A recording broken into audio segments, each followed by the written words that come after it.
বড়দিনের আগেই উৎসবের আমেজ দার্জিলিংয়ে।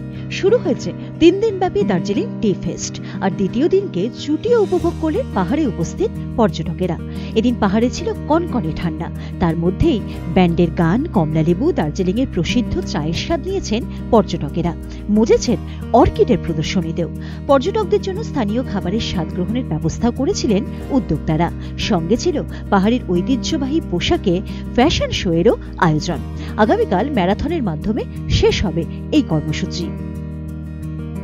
কলকাতা থাকি, পার্ক স্ট্রিটে যাই বা অন্য জায়গায় যাই, এবছর একটু ইচ্ছে হলো দার্জিলিংটা দেখি ঠান্ডার মধ্যে, মানে নতুন একটা অভিজ্ঞতা। এবং এসে যে পুলিশে অর্গানাইজ করছে এটা খুব ভালো লাগছে, যে একটা কিছু মানে আগেও দার্জিলিং এসেছি, এসে দার্জিলিংয়ে মানে সেভাবে তো মানে মেলে ঘোরাফেরা করা বা প্রোগ্রাম থাকতে আর একটু বেশি অ্যাট্রাক্টিভ হচ্ছে এই ব্যাপারটা। পরশু ক্রিসমাস, কাল ক্রিসমাস ইভও আছে, মানে সবটা নিয়ে দার্জিলিং জমজমাট।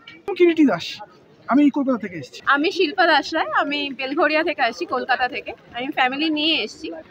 আমি 3 বার এলাম এই নিয়ে দার্জিলিং, কিন্তু এবার এত সুন্দর ওয়েদার পেয়েছি।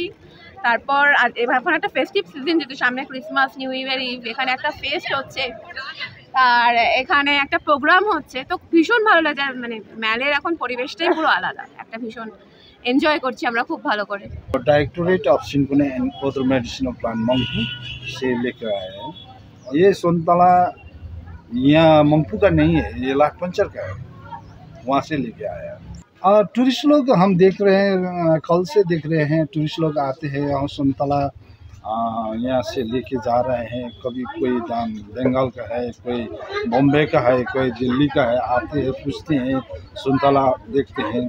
इतना बड़ा बड़ा तो अच्छा वाला सोनतला तो नहीं है, ऑरेंज तो नहीं है, फिर भी हमारा बगान में जितना बड़ा था वही टिप के लाया और दिखाया, और इसका बेस बिकिंग कर रहे हैं।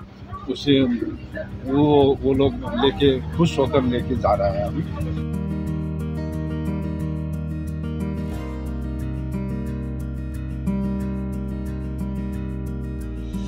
দার্জিলিং থেকে মৃণাল রানার রিপোর্ট, উত্তরবঙ্গ সংবাদ।